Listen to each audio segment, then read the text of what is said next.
नमस्कार, एक नजर डालते हैं आज की ताजा खबरों पर।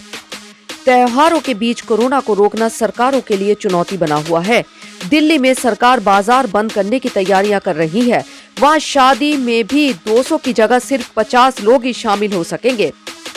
बहरहाल शुरू करते हैं न्यूज ब्रीफ। सबसे पहले देखते हैं बाजार क्या कह रहा है।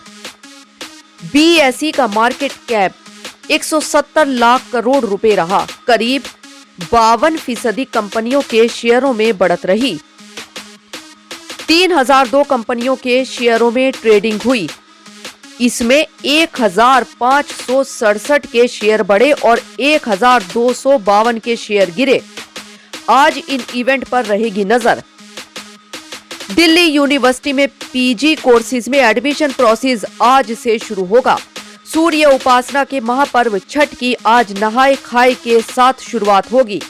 मेडिकल एडमिशन के लिए नीट काउंसलिंग का सेकंड फेज शुरू होगा। देश विदेश की कुछ खास खबरें। जम्मू कश्मीर में बने गुपकार अलायंस पर भाजपा के हमले जारी हैं।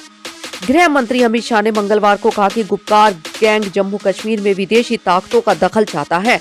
उन्होंने पूछा कि क्या सोनिया और राहुल गांधी इनका समर्थन करते हैं।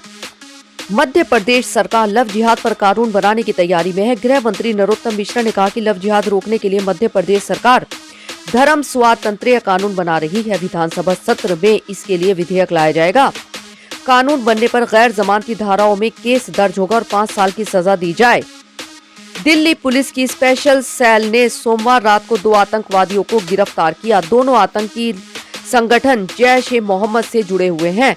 ये जम्मू कश्मीर के बारामूला और कुपवाड़ा के रहने वाले हैं। ये व्हाट्सएप ग्रुप पर पाकिस्तानी आतंकियों से संपर्क में थे। दोनों से दस्तावेज और विस्फोटक मिले हैं। उत्तर प्रदेश के फतेहपुर में डबल मर्डर का मामला सामने आया है। यहाँ 12 से 8 साल की 2 सगी बहनों के शव सोमवार रात गांव के बाहर तालाब में मिले। परिजन के मुताबिक दोनों के सिर और कान पर धारदार हथियार से चोट के निशान थे। बच्चियों की एक-एक आंख भी फोड़ दी गई थी। परिजन ने दुष्कर्म के बाद हत्या की आशंका जताई है, जबकि पुलिस डूबकर मौत होने की बात कह रही थी। इलाहाबाद से भाजपा सांसद डॉक्टर रीता बहुगुणा जोशी की 8 साल की पोती किया की सोमवार रात को मौत हो गई। किया दिवाली की रात पटाखा जलाने के दौरान झुलस गई थी। जिस वक्त बच्ची झुलसी तो उसकी चीखों को घर वाले बच्चों का शोर समझते रहे। प्रयागराज के अस्पताल में उसका इलाज चल रहा था। उसे दिल्ली ले जाने की तैयारी थी, लेकिन उससे पहले ही किया ने दम तोड़ दिया। किया सांसद के बेटे मयंक की बेटी थी। अमेरिका के पूर्व राष्ट्रपति बराक ओबामा की किताब ए प्रॉमिस्ड लैंड एक हफ्ते में दूसरी बार चर्चा में है। किताब के मुताबिक सोनिया ने मनमोहन सिंह को इसलिए प्रधानमंत्री बनाया क्योंकि वह चाहती थी कि राहुल गांधी के लिए भविष्य में कोई चुनौती खड़ी ना हो। 4 दिन पहले इसी किताब का एक और हिस्सा सामने आया था, जिसमें राहुल गांधी की कमजोरियों का जिक्र किया गया था। गुजरात के आणंद में रहने वाले दीपेश शाह पिता के साथ तंबाकू की खेती करते थे। इसमें फायदा नहीं हुआ तो सब्जियां उगाई। आखिर में उन्होंने सहजन की खेती शुरू की। अब वह इसकी पत्तियां और फलियों से पाउडर तैयार करके मार्केट में बेचते हैं। इससे सालाना 40 लाख रुपए की कमाई हो रही है। सुर्खियों में और क्या है देखते हैं।